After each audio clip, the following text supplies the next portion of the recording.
Hello viewers, welcome to the video. आज के इस वीडियो में हम लोग S3 स्टोरेज टाइप के बारे में पढ़ेंगे। ये बहुत इम्पोर्टेंट स्टोरेज टाइप है। आपको अगर इंटरव्यू हो या फिर एग्ज़ाम हो तो इसमें से क्वेश्चन पूछ लिया जाता है। इसमें से बहुत सारे क्वेश्चन आते हैं, तो ये टॉपिक इसलिए भी इम्पोर्टेंट है। इसके अलावा इसके यूजेज की बात करें तो इसका यूजेज बहुत है, इसलिए भी ये बहुत इम्पोर्टेंट टॉपिक है। तो चलिए पहले मैं अपना इंट्रोडक्शन देता हूँ। मेरा नाम सुल्तान है, मैं एक क्लाउड इंजीनियर हूँ, AWS सर्टिफाइड हूँ। मैं भी एक लर्नर हूँ और मैं भी एक मल्टीनेशनल कंपनी में एज ए क्लाउड इंजीनियर काम करता हूँ। ये था मेरा इंट्रोडक्शन। उसके बाद आज का हम लोग कंटेंट देखते हैं। तो सबसे पहले बात करते हैं आज के कंटेंट के बारे में। तो आज का कंटेंट क्या है? AWS सिंपल स्टोरेज सर्विस, जिसको AWS S3 कहते हैं, क्या है? S3 bouquet and naming rule क्या है? S3 बुकेट सब resources, S3 objects, S3 bouquet versioning, S3 bouquet कॉपिंग के बारे में हम लोग देखेंगे। तो चलिए हम लोग अपना वन बाई वन करके सारे टॉपिक को देखते हैं।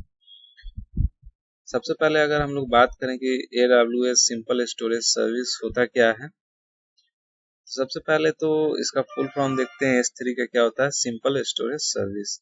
तो यानी कि एक सिंपल स्टोरेज सर्विस है। इसमें कुछ रूल्स होते हैं, कुछ टर्मिनोलॉजीज होते हैं, जिसको हम लोग इसी वीडियो में वन बाई वन देखेंगे।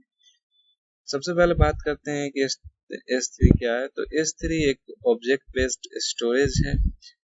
S3 जो है इंटरनेट स्टोरेज है, means it is like Google drive, जहाँ पे हम लोग सीधा अपना कोई फाइल या फिर कोई मूवी या कोई पिक्चर अपलोड डायरेक्ट कर देते हैं, उस टाइप का ये स्टोरेज है।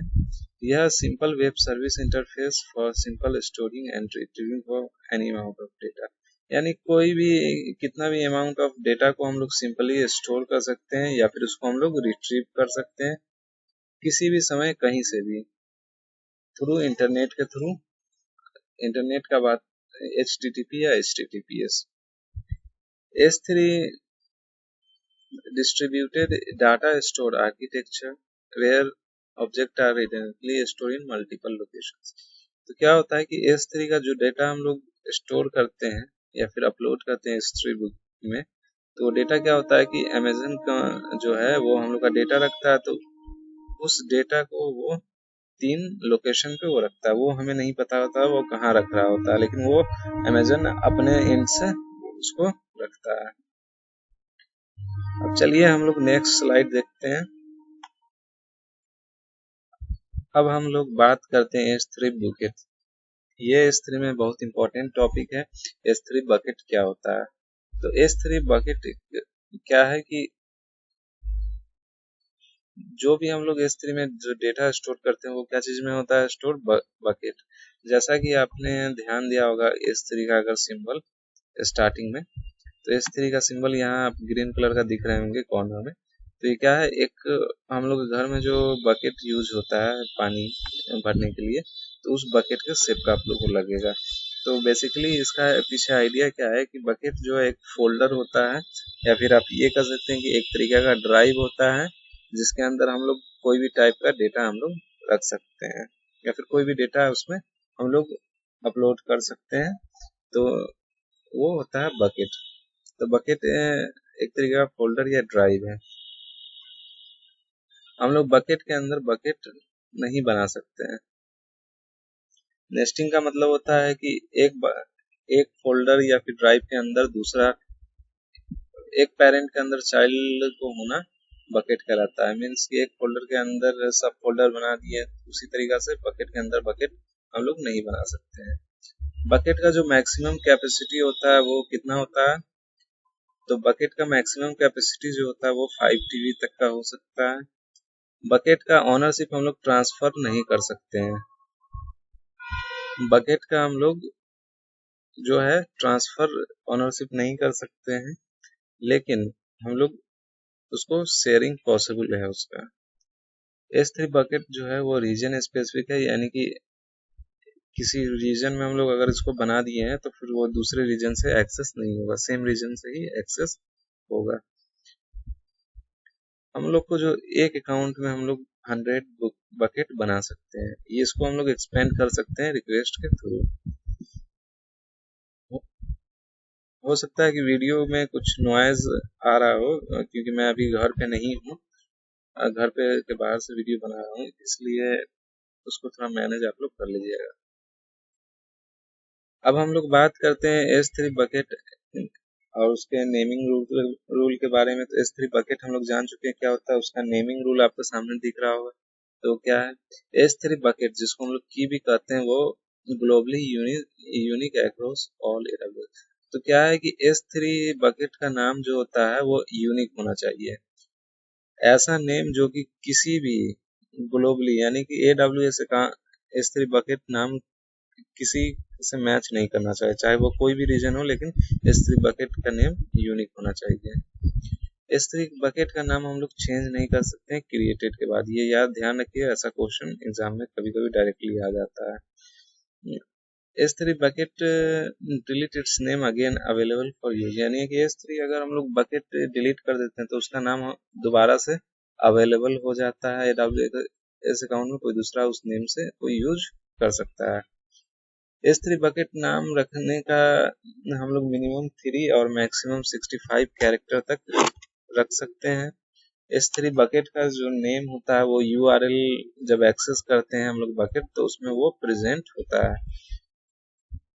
S3 बकेट में का नेम रखने के लिए हम लोग को या तो लोअर केस यानी कि स्मॉल लेटर होना चाहिए, या कोई नंबर होना चाहिए, या फिर कोई हाइफन ही हम लोग यूज कर सकते हैं, उसके अलावा हम लोग कुछ यूज नहीं कर सकते हैं। बकेट का नाम कभी भी हम लोग IP एड्रेस नहीं रख सकते हैं। बकेट में क्या होगा कि जितना भी लेवल है वो क्या होगा, स्टार्ट या एंड होगा लोअर केस से या नंबर से, हाइफन से स्टार्ट नहीं होगा। बाय डिफॉल्ट क्या होता है कि बकेट और उसका ऑब्जेक्ट से होता है प्राइवेट होता है। हम लोग को क्या होता है कि पब्लिक, हम लोग ऑनर होते हैं, हम लोग को बनाना पड़ता है कि पब्लिक एक्सेस करेंगे या कौन इसको एक्सेस कर सकता है, जिसको हम लोग बकेट पॉलिसी भी कहते हैं। तो वो आगे हम लोग देखेंगे बकेट पॉलिसी के बारे में। तो ये नेमिंग रूल है, इसको आप वीडियो पॉज करके इसका आप नोट्स बना सकते हैं, इसमें कुछ याद रखने जैसा कुछ नहीं है। अब हम लोग S3 बकेट के सब रिसोर्सेज के बारे में पढ़ ले। तो S3 का जो सब रिसोर्स में आता है वो क्या आता है, सबसे पहले बात करते हैं लाइफ साइकिल। लाइफ साइकिल क्या होता है, तो कोई भी चीज़ का लाइफ साइकिल मीन्स कि वो कितना चलेगा, कब कौन सा काम करेगा, कितने दिन बाद करेगा, उसको क्या कहते हैं लाइफ साइकिल। और वहाँ कंडीशन कुछ होता है कि अगर ये हो जाए तो फिर ये चीज़ स्टार्ट हो जाए। तो इस टाइप का जो होता है ना लाइफ साइकिल बना होता है कि स्टार्टिंग से लेके एंडिंग कैसे होना है, तो उसको हम लोग क्या कहते हैं लाइफ साइकिल। तो क्या होता है कि जैसे कि हम लोग एक चीज़ डिसाइड करने की होते हैं कि S3 बकेट में हम लोग क्या करते हैं कि एक लाइफ साइकिल बना देते हैं कि S3 हम लोग 30 दिन ये वाला स्टोरेज क्लास यूज करना है स्टैंडर्ड, फिर 30 दिन ग्लेशियर यूज करना है। तो इस टाइप का जो हम लोग बनाए होते हैं उसको क्या करते हैं S3 का लाइफ साइकिल। अब यहाँ पे एक क्वेश्चन आता है कि ग्लेशियर या स्टैंडर्ड आप क्या बोले, तो ये हम लोग को इसको इस टॉपिक को कहते हैं S3 स्टोरेज क्लास। तो हम लोग स्टोरेज क्लास हम लोग देखेंगे आने वाले वीडियो में, यानी नेक्स्ट वीडियो में। उसके बाद दूसरा सब रिसोर्स की बात करें तो वेबसाइट है। तो जैसे कि आप HTML CSS जो भी फाइल है उसका आप वेबसाइट बनाकर आप इसको स्टैटिकली होस्ट कर सकते हैं इस वेबसाइट को। तो स्टैटिक वेबसाइट को भी हम लोग S3 के थ्रू होस्ट कर सकते हैं। जैसे कि आप सारा फाइल अपलोड करके उसको होस्ट कर दीजिए, उसका लिंक आप उसको शेयर कर दीजिए, तो कोई भी उसको एक्सेस कर सकता है। उसका अगला सब रिसोर्स का बात करें तो उसको कहते हैं हम लोग वर्जनिंग। वर्जनिंग मीन्स कि version banana.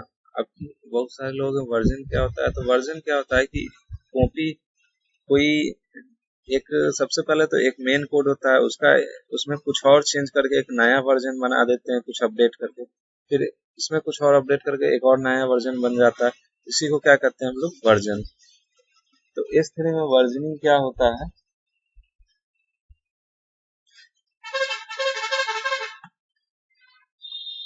Keep object version as it changes get updates, यानी कि जैसे ही कोई भी चीज या हम लोग अपडेट करेंगे या चेंज करेंगे तो क्या हो जाएगा, तो जो है नया वर्जन उसका बना देगा उस ऑब्जेक्ट का। उसी को हम लोग क्या कहते हैं, वर्जनिंग। बाय डिफॉल्ट S3 में क्या होता है कि वर्जनिंग डिसेबल होता है, बट इसको अगर एक बार हम लोग इनेबल कर देते हैं तो फिर इसको हम लोग डिसेबल नहीं कर सकते हैं, जिसको अभी हम नेक्स्ट स्लाइड में देखेंगे। एक्सेस कंट्रोल क्या होता है कि हम लोग एक पॉलिसी लगा देते हैं या लिमिट लगा देते हैं कि कौन सा यूजर इसको एक्सेस कर सकता है, कौन सा फाइल या ऑब्जेक्ट एक्सेस कर सकता है, या कितना देर कब यूज उसको एक्सेस कर सकता है। तो इसको हम क्या कहते हैं, एक्सेस कंट्रोल लिस्ट, यानी कि बकेट पॉलिसी के थ्रू हम लोग इसको कंट्रोल करते हैं। अब हम लोग बात करते हैं कि S3 ऑब्जेक्ट क्या होता है। जैसा कि मैंने बताया, ऑब्जेक्ट क्या होता है कि कोई भी चीज, कोई भी एलिमेंट जो होता है उसको हम लोग क्या करते हैं, ऑब्जेक्ट करते हैं। तो लेकिन S3 में ऑब्जेक्ट का मीन्स क्या होता है कि हम लोग का एक फाइल मान ले, या फिर कोई वीडियो फोल्डर मान ले, या फिर उन सबको हम लोग क्या कहते हैं, ऑब्जेक्ट कहते हैं। तो ऑब्जेक्ट का साइज जो होता है S3 में 0 बाइट से लेकर 5 टेराबाइट तक हो सकता है। Each object is stored and retrieve by unique ID. हर ऑब्जेक्ट जो होगा वो स्टोर करेंगे या रिट्रीव करेंगे एक यूनिक आईडी से या नेम से, जिसको हम लोग की भी कहते हैं। उसको हम लोग रिट्रीव या स्टोर करते हैं यूनिक आईडी से। S3 में जो होता है ऑब्जेक्ट, हम लोग को क्या करते हैं कि उसको यूनिकली आइडेंटिफाई या फिर एड्रेस करते हैं। किस तरीका से, तो जो सर्विस एंड पॉइंट है उसके थ्रू हम लोग कर सकते हैं, बकेट के नेम से कर सकते हैं, या फिर ऑब्जेक्ट की से, या फिर ऑप्शनली ऑब्जेक्ट वर्जन से कर सकते हैं। ये ऑप्शनली होता है। अब हम लोग बात करते हैं object stored in S3 bucket in region will never leave the region. कोई भी ऑब्जेक्ट अगर हम लोग S3 बकेट में हम लोग एक बार अपलोड कर देंगे तो वो उस रीजन के बाहर जाएगा ही नहीं। तो जैसा कि मैंने बताया रीजन स्पेसिफिक, यानी कि एक रीजन में सेपरेट है, उसके बाहर वो नहीं जाएगा, वही रीजन में से ही एक्सेस हो पाएगा। इसको हम लोग को क्या है कि हम लोग एक्सटर्नली इसको मूव कर सकते हैं, क्या अनदर रीजन में, या फिर क्रॉस रीजन रेप्लिकेशन करा के। क्रॉस रीजन रेप्लिकेशन क्या होता है कि एक रीजन से दूसरे रीजन में इसका कॉपी जाता रहे, या फिर जो भी अपडेट हो अगले रीजन में भी इसका अवेलेबल है, तो उसको हम क्या कहते हैं, क्रॉस रीजन रेप्लिकेशन, जो कि आगे हम लोग देखेंगे। You can grant S3 bucket या ऑब्जेक्ट परमिशन टू। हम लोग S3 बकेट का परमिशन या फिर उसके डेटा का जो परमिशन है किसको हम लोग देते हैं, तो कोई इंडिविजुअल यूजर को दे सकते हैं, यानी कोई भी यूजर को दे सकते हैं, या फिर AWS अकाउंट को दे सकते हैं। जैसे कि किसी कंपनी का अकाउंट है, ठीक है, तो उस कंपनी के जो भी किसी टीम का अकाउंट है, तो उस टीम के अकाउंट में जो भी बंदे हैं उसको हम लोग दे सकते हैं, या फिर मेक रिसोर्स पब्लिक, उसको पब्लिक बना सकते हैं जिससे हर कोई एक्सेस कर सकता है, या फिर सिर्फ ऑथेंटिकेट यूजर के लिए ही उसको हम लोग ग्रांट कर सकते हैं परमिशन। अब हम लोग बात करते हैं वर्जनिंग। तो वर्जनिंग से क्वेश्चन आ जाता है, तो वर्जनिंग क्या होता है, जैसा मैंने बताया कि कोई भी ऑब्जेक्ट है, ठीक है, उसका हम लोग क्या है कि जैसे ही कोई नया अपडेट आया तो एक हम लोग नया वर्जन बना देते हैं, ताकि पिछला से एक नया ये आ जाए, तो उसको क्या कहते हैं, वर्जन। जैसे कोई ऐप अपडेट हुआ तो उसमें क्या है कि एक ऐप अपडेट होता है तो आपको नोटिफिकेशन मिल जाता है, यानी कि एक दूसरा वर्जन बना है। तो इससे क्या हुआ कि पुराना वाला वर्जन हम लोग यूज ना करके नया वर्जन में कुछ नया फीचर ऐड कर दिए, तो नया वर्जन अवेलेबल हो जाता है, तो उसी को हम लोग वर्जनिंग कहते हैं। तो हम लोग इस तरीके बकेट का वर्जनिंग क्यों करते हैं, तो क्या होता है कभी कि एग्जाम्पल पहले समझिएगा, मैं अपने कंपनी का जैसे एग्जाम्पल दे रहा हूँ। क्या हुआ कि जैसे कि कोई कोड है, ठीक है, वो अभी चल रहा था तो सारा कुछ वर्क कर रहा था फाइन, लेकिन हम लोग चाह रहे हैं कि उसमें कुछ नया फीचर ऐड करना है या फिर कुछ नया पॉलिसी लगाना। तो क्या हुआ कि वो पॉलिसी को हमने अपडेट कर दिया या फिर कोड लिख दिया, उसका उसको हम लोग डिप्लॉय कर दिए, उस कोड को रन करवा लगे। तो 1 वीक वो कोड रन सही से किया। उसके बाद क्या हुआ कि 1 वीक के बाद एकाएक कुछ प्रॉब्लम आने लगा, कोई कोड का पार्ट है जो एरर दे रहा है। तब हम लोग क्या करते हैं कि अब हम लोग सोचते हैं कि इसको टेम्परली जो है पुराना कोड में ये चीज़ वर्क कर रहा था लेकिन नया कोड में नहीं कर रहा है, तो फिर हम लोग सोचते हैं कि पुराना कोड का जो कोड है वो कहाँ है, तो वो पुराना कोड हम लोग खोजने में लग जाते हैं। तो वो अगर हम लोग के पास नहीं होता है तो फिर हम लोग को बहुत सारे प्रॉब्लम फेस करना पड़ता है। तो इसलिए हम लोग क्या करते हैं कि वर्जनिंग इनेबल कर देते हैं। तो वर्जनिंग इनेबल करने से क्या होता है कि अगर करेंट वाला जो है कोड उसमें कुछ अगर प्रॉब्लम आ रहा है तो फिर हम लोग क्या करें कि जो इससे एक प्रीवियस वाला कोड था उसी को हम लोग टेम्पोरली रन कर दें और करंट वाला का एरर खोजते रहें जब तक कि पुराना वाला यूज होता रहेगा। तो इसी को हम लोग कहते हैं versioning.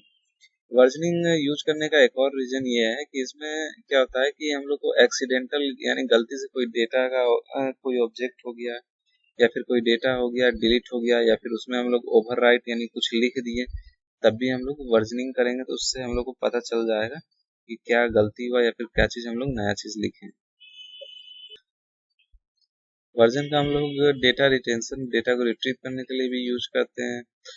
Once you enable versioning, हाँ ये बात थोड़ा इम्पोर्टेंट है, जब कभी भी आप अगर वर्जनिंग इनेबल कर देंगे तो कभी आप उसको डिसेबल नहीं कर सकते हैं दोबारा, लेकिन हाँ उसको हम लोग सस्पेंड कर सकते हैं।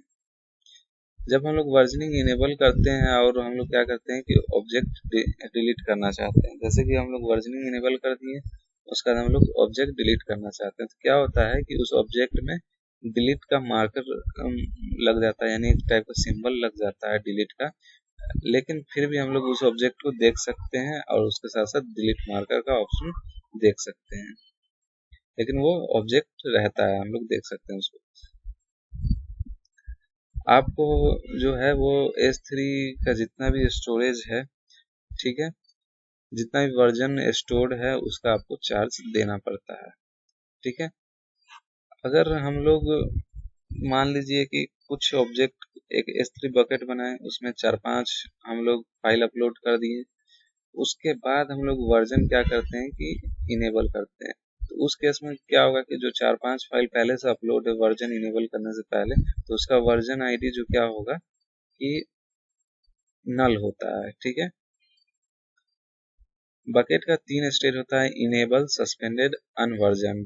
तो अनवर्जन क्या होता है कि बाय डिफॉल्ट होता है, लेकिन अगर हम लोग इनेबल एक बार कर देते हैं तो अनवर्जन हम लोग नहीं कर सकते हैं। कोई ऑब्जेक्ट हम लोग डिलीट करते हैं अगर सस्पेंडेड वर्जनिंग बकेट में, तो उसमें क्या होता है कि जिसका वर्जन आईडी क्या होता है नल होता है, वही डिलीट होता है, वही ऑब्जेक्ट।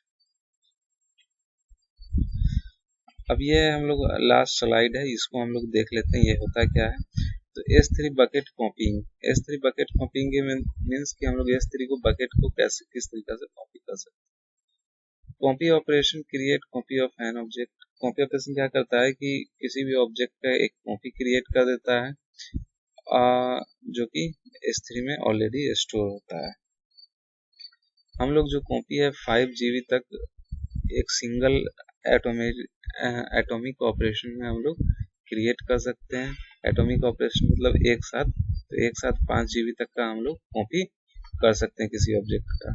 अगर हम लोग को एक 5 GB से ज़्यादा चाहिए तो हम लोग मल्टीपार्ट अपलोड API S3 का जो होता है वो हम लोग यूज करते हैं। ये चार्ज अगर एक रीजन से दूसरे रीजन में अगर हम लोग कॉपी कर रहे हैं बकेट को, तब हम लोग को चार्ज देना पड़ता है। ये बात ध्यान रखिएगा कि अगर सेम रीजन में अगर हम लोग कॉपी कर रहे हैं S3 को तो हम लोग को कोई चार्ज नहीं देना पड़ता है। हम लोग कॉपी ऑपरेशन कब कब यूज कर सकते हैं तो इसको भी देख लेते हैं।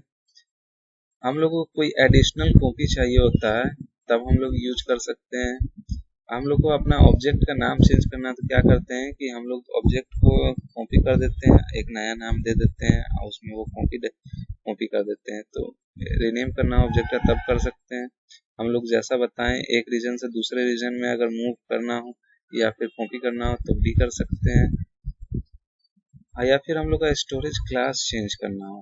अब ये स्टोरेज क्लास क्या होता है वो हम लोग देखेंगे बाद में। तो या फिर जैसे कि ग्लेशियर से क्या करना हो, हम लोग को स्टैंडर्ड में करना हो या फिर डीप आर्काइव में करना हो, तब हम लोग जो चेंज करते हैं उसके लिए भी हम लोग S3 बकेट कॉपिंग करते हैं, या फिर हम लोग को S3 बकेट को इनक्रिप्ट करना हो तब भी यूज करते हैं। या फिर S3 का ऑब्जेक्ट का जो मेटा डेटा हम लोग को चेंज करना होता है साइज या फिर लोकेशन, तो उसके लिए भी यूज करते हैं। तो सिस्टम का वे मेटा डेटा हम लोग यूज नहीं चेंज नहीं कर सकते, ये ध्यान रखिएगा। तो ये था S3 के बारे में। वीडियो थोड़ा लंबा हो गया क्योंकि ये बहुत बेसिक टॉपिक है, इससे बहुत ज़्यादा क्वेश्चन आता है, कॉमन क्वेश्चन है, तो इसलिए ये वीडियो थोड़ा लंबा हो गया है। अगर ये इसमें कुछ प्रॉब्लम हो या डाउट हो तो आप मुझे कमेंट करें, और अगर वीडियो अच्छा लगा हो तो आप लाइक करें और हमारे चैनल को सब्सक्राइब कर लें, क्योंकि वीडियो बनाने में ऑब्वियस सी बात है बहुत मेहनत लगती है। इसके अलावा आपको जो भी नया टेक्नोलॉजी आता रहेगा या फिर कंपनी से रिलेटेड कोई भी टेक्नोलॉजी जो कि जिसका मतलब डिमांड बढ़ेगा, तो उस टेक्नोलॉजी पे हम वीडियो बनाकर या लेक्चर बनाकर आपको अपडेट करते रहेंगे, तो इसी चैनल पे, इसलिए आप सब्सक्राइब भी कर लें। तो आज के वीडियो में बस इतना ही, मिलते हैं अगले वीडियो में। थैंक्स।